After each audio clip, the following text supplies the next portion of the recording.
before I leave. I was stuck in a shell my whole life till you brought me out of it. I didn't know what to do with my time, so Boston's a great fit for someone like me. I needed to breathe. The seaport by the bay was a great start. Just me and my jeans, your arm over me. Guess that being happy isn't so hard. So one another kiss, one it on the lips. I was ready for it right from the start. I am yours for free, so taking all of me. I'll let you slide right into my heart. It's easy with you, no smoke or tattoos. You're just a perfect boy for me. Don't care if it sucks, I'm all out of luck. Just want your body up on me. So before I leave, I feel a little better now that you're mine. You found love, but no other lifeline could save me from drowning in these waters. I'm so relieved you have everything that my first love didn't. Knew you wouldn't wanna make it happen for someone like me. I needed to flee. The karaoke date was a great start. Just me and my jeans, your arm over me. Guess that being happy isn't so hard. So one another kiss, one it on the lips. I was ready for it right from the start.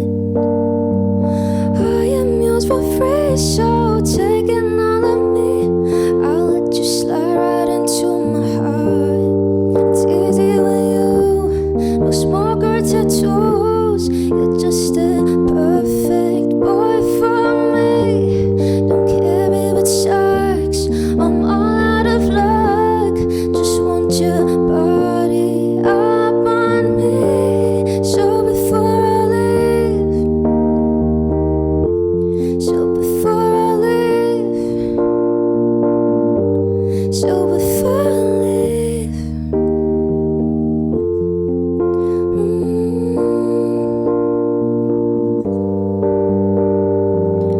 I'll let you have me, let you take it out all on me tonight. If I can overdose you in my life one more, two more times, me and you back in the woods, blurring the lines.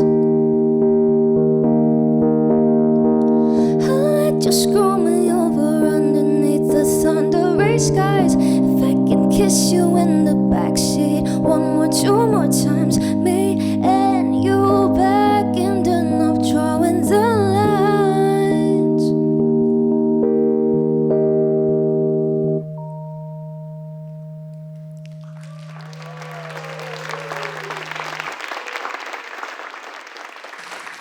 This is Midsummer Mansion.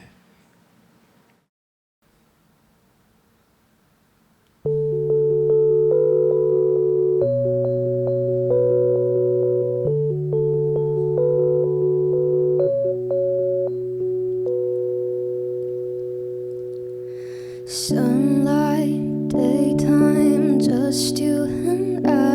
Oh, I could get used to this. One more kiss and one more caress, and we know I have to go.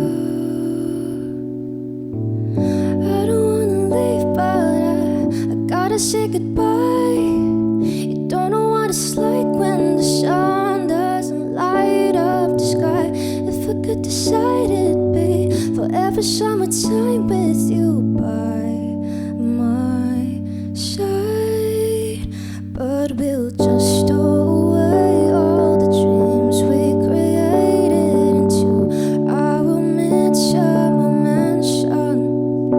I'll see you next vacation if we even make it. Till then, I'll be saying I miss you over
'Cause when did my love become all so complacent? We're barely surviving, but somehow we still find the power.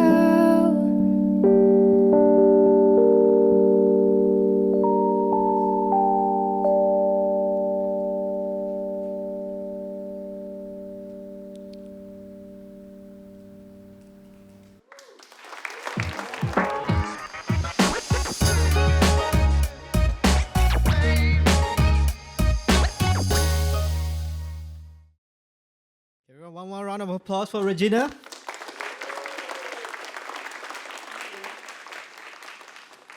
Hi, you're with us with Music Lab. I'm Eddino Abdul Hadi. We're here at the Esplanade NX studio for the 5th ST Podcast's live session celebrating 180 years of the Straits Times. I've got Regina Song here with me. Hello. Hi, everyone. Nice to see you guys. For those of you who are not familiar with her work, Regina is a singer and songwriter, a rising name in the homegrown music scene, whose quick rise to fame led her to becoming one of Singapore's most streamed local artists in 2024. And most people will know her from her song The Cutest Pair, a song that went viral on TikTok and has over 52 million streams on Spotify alone. Amazing. And you know, there's a lot more to Regina than that one hit song alone. Last year, she released your debut album, right? Fangirl. And in recent months, you released new songs, Fairy, Before I Leave, and Love Me Again. Hi, Regina, and welcome to Music Lab. Hello. Thanks for having me.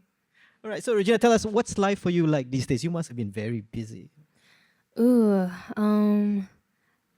I guess it's pretty okay. I think I'm at the point where like I kind of don't know what's busy and what's not busy, but I think I'm filling my time up doing like meaningful things. So I guess I would say I'm quite busy, like some shoots, some shows, and like I've been in the studio making more music. So yeah, I've been having a great time. All right. So let's go back to the start on how you got into music. So like you mentioned just now, you took piano lessons, and I understand you started at the age of 6. Is that right? According to my mom, yes. According to your mom. Yeah. Yeah. So I read that you pestered her for music lessons. According to my mom, According yes, to your but mom. I have no recollection. But apparently, yeah. Apparently, like I really like J Cho, J-Cho, because at my 6 mom years played a old. lot of J Cho, and then like so she told me that I was the one who asked for it. So, yeah. Right. What was your earliest memory of music? You know, at which point do you remember that you thought like music was something special, something that you really love? When music was first special to me was when I got my first laptop. Yeah, it was like bulky and like then the keyboard like stiff, that kind. I got access to YouTube, and I remember listening a lot to Taylor Swift and Katy Perry and Selena Gomez. I don't know, just like what my YouTube was feeding me at the time, and I thought it was really amusing. I watched their music videos, and yeah, I just couldn't stop going back to watching them. How old were Something you? about it Do- was do you very remember? captivating. Probably like 5 or 6. Yeah. Okay. Yeah. Before primary school. Yes. So yeah. All right. And then in after primary school, you went to SOTA, right? The School of the Arts. Yes, and I you did. studied, like you mentioned, classical piano. And you also studied singing. So at which point did you decide that, you know, music was something that you wanted to take seriously, that you wanted to further your studies in music? Well, at SOTA, I did classical piano. Basically, like the music syllabus is something that you had to choose before you went into the school. So thankfully, I chose music, and that I think being exposed in like a very creative and musical environment really kind of shaped me as an artist. And I just think that at some point, I realized that music is kind of the only thing that like I really like doing, and I think I'm actually good at. Like my dad likes to call me a straight B student because straight like B I'm student. like okay everything, like maybe 1A sometimes, but like but music was always the thing that like I felt like I could do. So Yeah, and I realized I really like singing because I joined an a cappella group in my school. In And primary school? no, in Sota. In Sota. Yeah, so it Okay. was like one of the like cast. It's like a CCA technically, and I wanted to change. I wanted to go to voice when I was like From piano to voice. yeah, from piano to voice. Okay. But at the time, the teachers thought like, you know what, you've been doing piano for 4 years. Like you can stay in piano, and but they were very supportive. They're like, but we will give you an additional complimentary 30-minute voice lesson since you love singing so much. And I was like, oh, great, I'll take it. So like there was no stress with the vocal lessons. It was just like because they saw that I had so much passion for singing. So that was really nice of my school actually. They didn't have to do it, but they did. So I was very fortunate to have like had some like formal vocal training in my school. Yeah. All right. And at which point did you decide that, you weren't just going to consume music as a Right. fan, but to start making your own music? Well, when I was 17, Still in Sota. still in Minnesota, this was when I just had this really weird goal in like one of the June holidays that I wanted to release a song. Like no matter what. Like I didn't know how to produce, I didn't know anything, but I was like, I'm gonna release a song in June.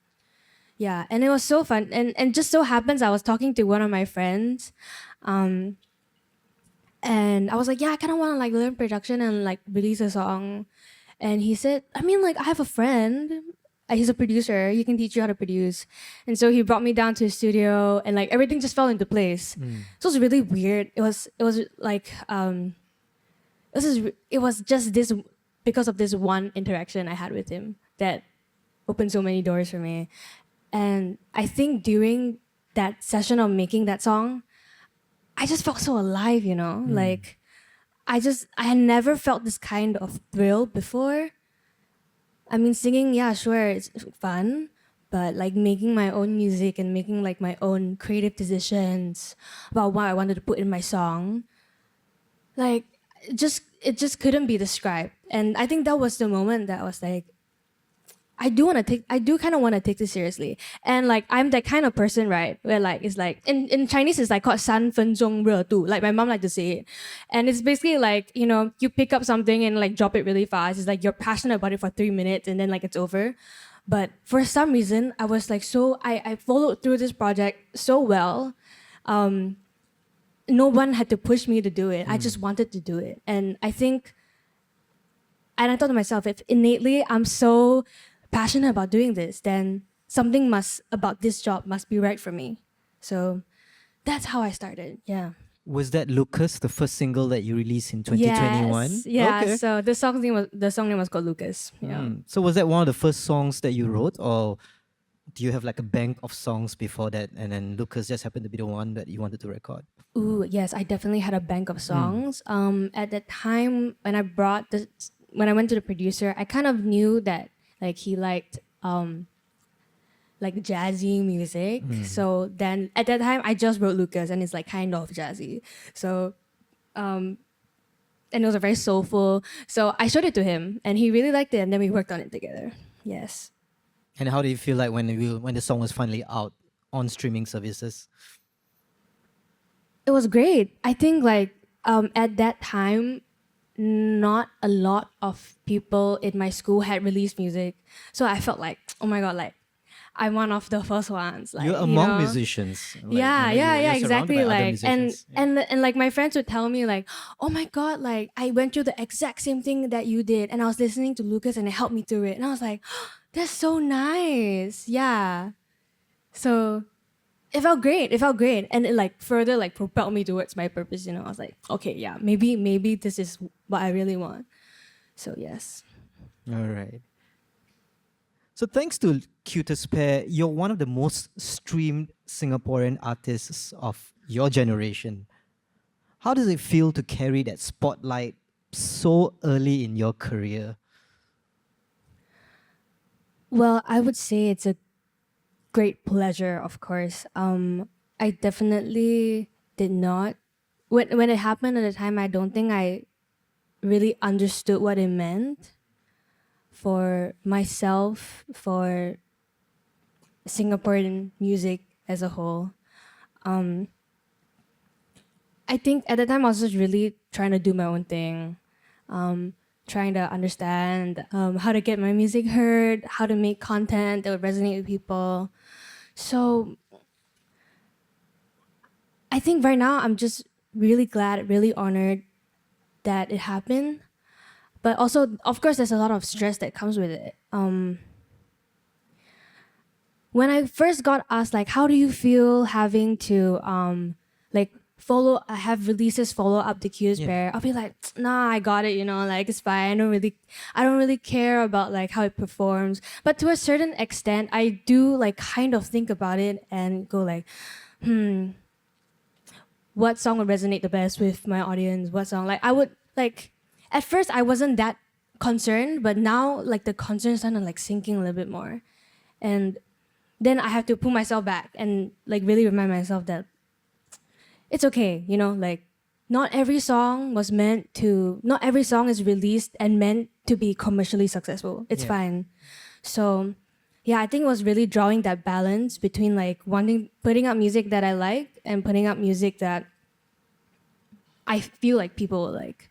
So, yeah, it's been quite a challenging time. Also, like, recently, I think because I'm trying to work on my second album, I'm trying to find that balance of, like, who am I as an artist and what do I think people want to hear and what music do I actually want to put out. So, yes.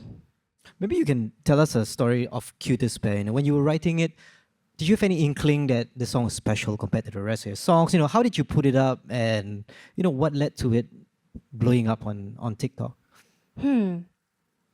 Well, I always felt like the song was always special to me because I just liked the story of the song. I thought that it would be like my little secret, with my listeners. Like, because, like, technically, because it was an album song, right? Yeah. So, I mean, it was the lead single of the album, Fangirl. but yes, Yeah. of Fangirl, but I still thought that, okay, this song is gonna be a little secret. So, yeah. Sorry, what was the question again? Like, so what led to it, like, blowing up on TikTok? Did you do anything special to it right. compared to the rest of your songs? Right. So, I feel like it was an entire journey because I had a lot of singles before the Cutest Pair, and then I had to experiment with a lot of, like, okay, what kind of content do I want to put out, what performs, and for one of my singles, Venus, I used this, like, technique, like this not technique, but this, like, hook. It was like, I didn't know how to confess to my crush, so ... and then next slide would be, I wrote a song for him. So that what worked really well for me for that song.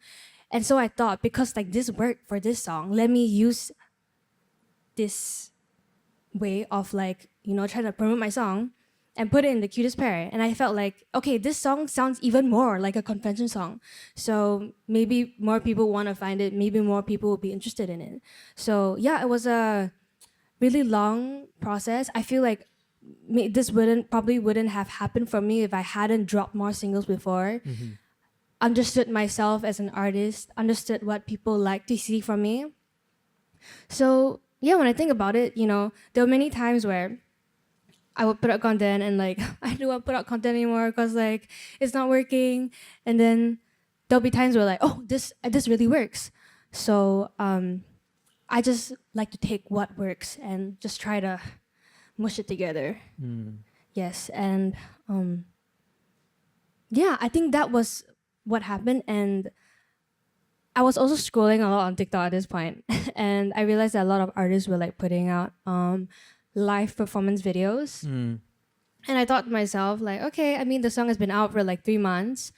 Why not I put out a live performance video of me singing the song and, like, add a little cute, like, storyline to it, like, oh, my crush come and watch me like, belt. So that was what happened, and that was actually the start of how the song picked up because the video did so well that it started to waterfall into a lot of things. So people started making their own videos based on yours. Yeah, precisely. And then their videos got a lot of like Right. traction. So that's how it started moving, and Okay. it was a really magical time for me. Yeah, really magical. Right. So obviously TikTok played a big part in how the song became huge. As an artist, what's your relationship with social media like? What are its pros and cons for you? Very good question. Social media,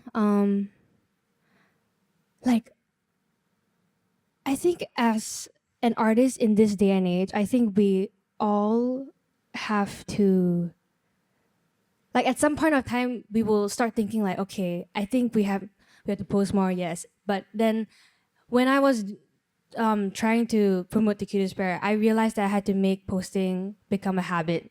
Because, as I said just now, I'm not someone that like you can force me to do things, I have to like want to do things myself. I need to like. You have to be motivated. Yeah, I have to be motivated. So I tried to make it like a habit to try to keep posting.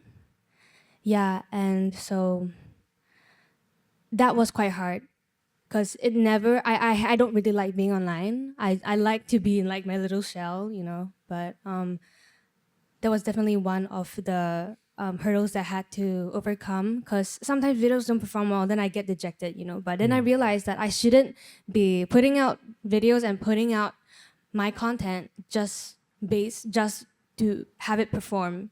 I should be putting things out that are good and represent me. And yeah, so yeah, I think posting consistently was quite hard for me. You don't have a social media team, right? You're doing it all yourself. Ooh, yeah, so no, I don't. I think because I'm also quite particular about what content I put out. So a lot of times I get like good ideas from online and I just like try to make it like my own version. So yes, my relationship with social media was great, when the song picked up, like, oh my god, like see my account grow every day. And then like it comes to a point of time where like you kind of like you start to glide a bit. It's like the curve, right? Like you go up and you start to glide and you're like, okay, so like what now? Like what do I do now? And then I found myself like having to chase the game, like having to play this game of like posting every day, like consistently posting. And like being structured is really not my strength. Like, I'm very like when inspiration strikes kind of person. So a lot of my content tends to be like very when inspiration strikes. So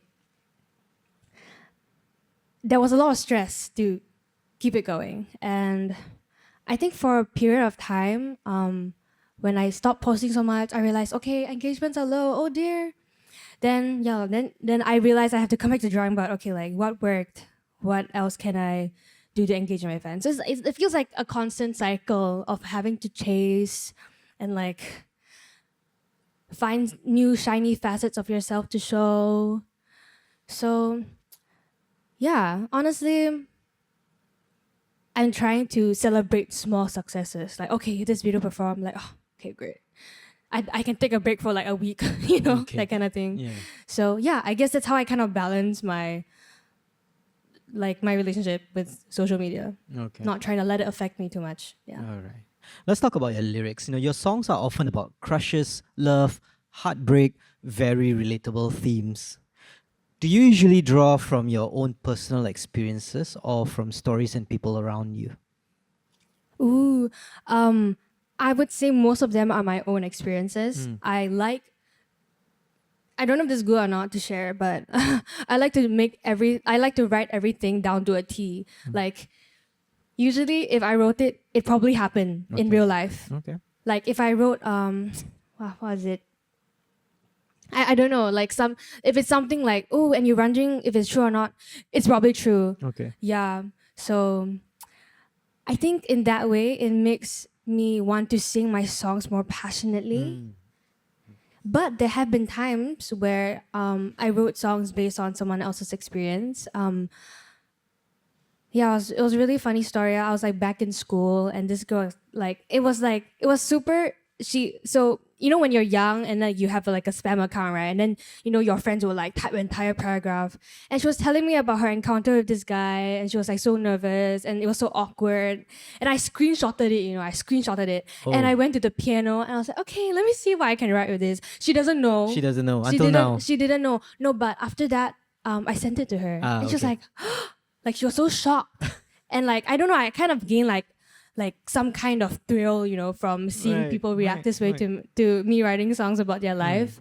That is like the one time I have written a song about someone else's experience, but most of the time, it's about yes, it's from me. Yeah, yes. Then how do you balance, being vulnerable in your lyrics with, keeping parts of your own life private?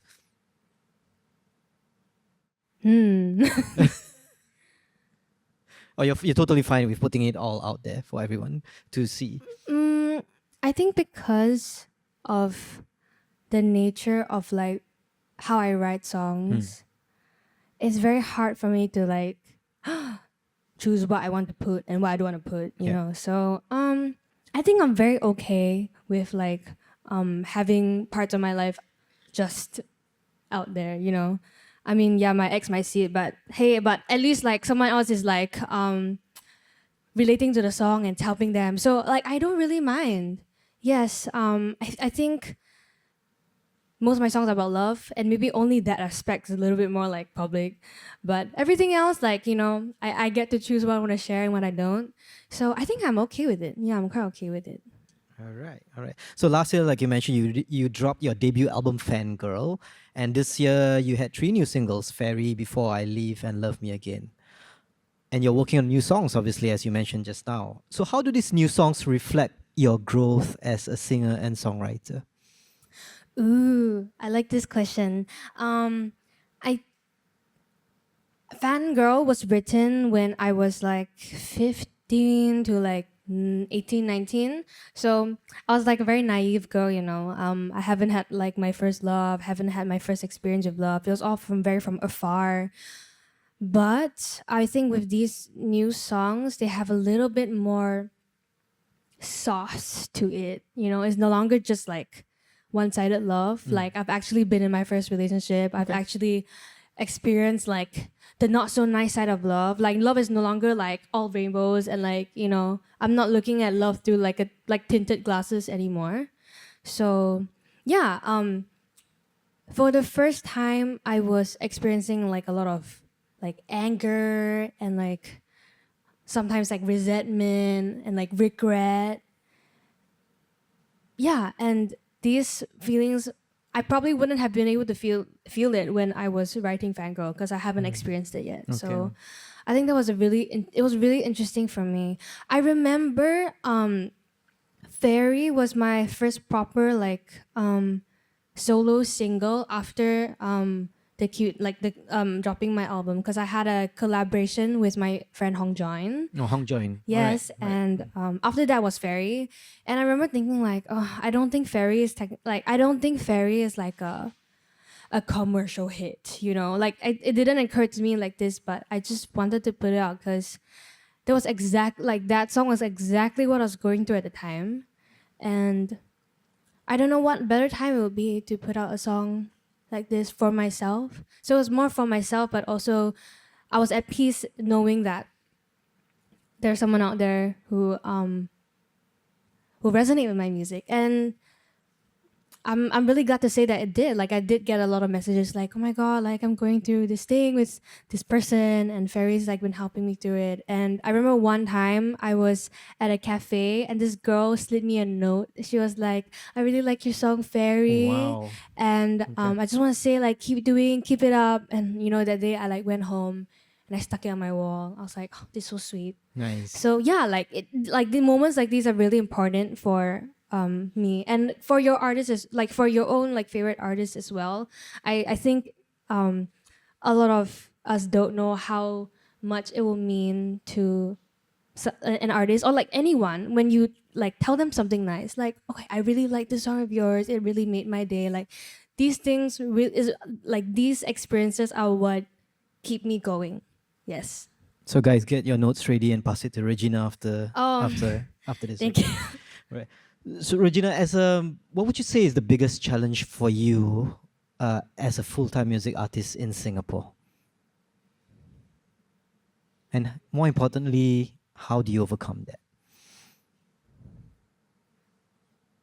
More than one challenges. um, I think Singapore.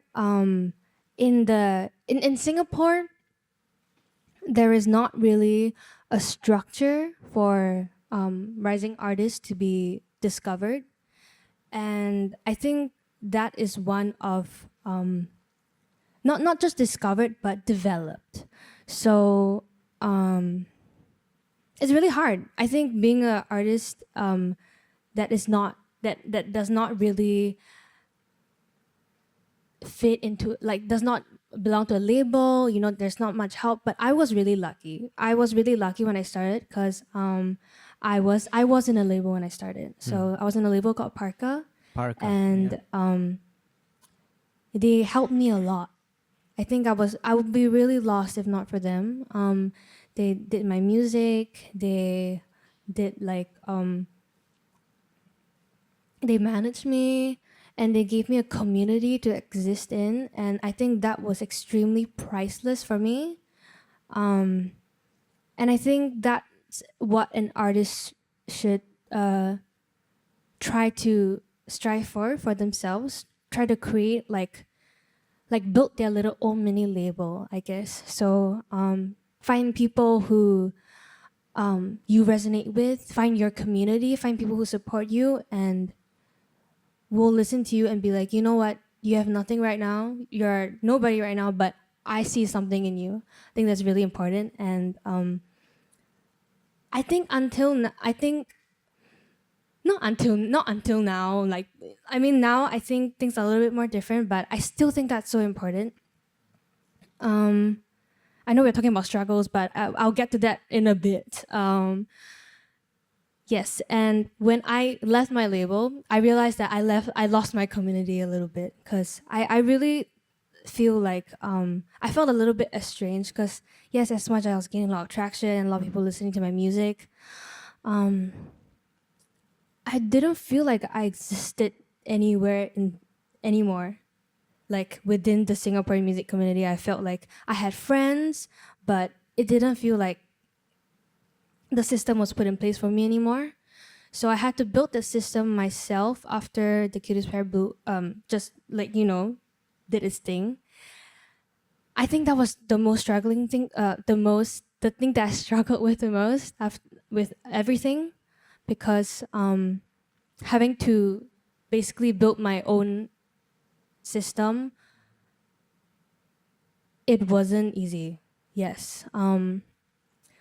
Like for example, like before, my label would help me with all the tracks. They would book all the practice rooms for me. They would, make sure everything is nicely scheduled. Okay, and it was very focused on music.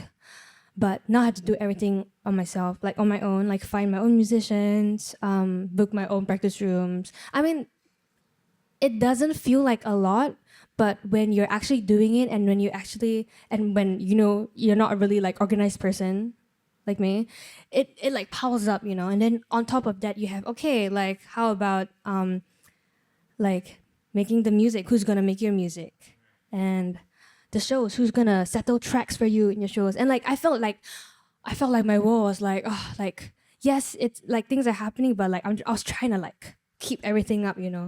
It's like, before you rush out the house and like your Grab is already here and you're like trying to like grab everything and like go. That's like how I felt a little bit this year. So I think it's improving slightly. I think I'm finding people I'm like truly connecting with. I've had people who were there for me from the beginning, like my parents. I have like lifelong friends who are also doing music, who are really supportive of me.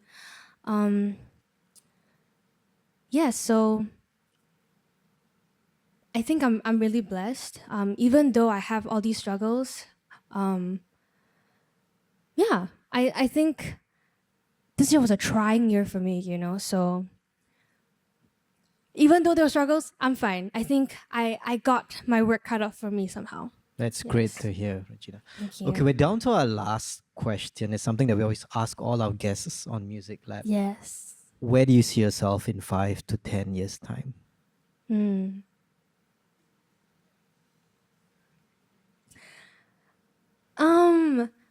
Take as much time as you want. I'm a lot like Abang Sabao, I feel. You have a plan. No, I'm a lot like Oh, are Abang you a Sabao. lot like Yeah, Abang you know, Sabao? I like Alright. live in the present. I don't even know what I did, what I'm gonna do tomorrow, kind of thing. But I feel like I do have some big dreams for myself. I do want to, in 5 years, headline like a bigger festival. I want to, in the future, hopefully have the resources to set up like a label of some sorts to Okay. help like younger musicians to also pursue their dreams.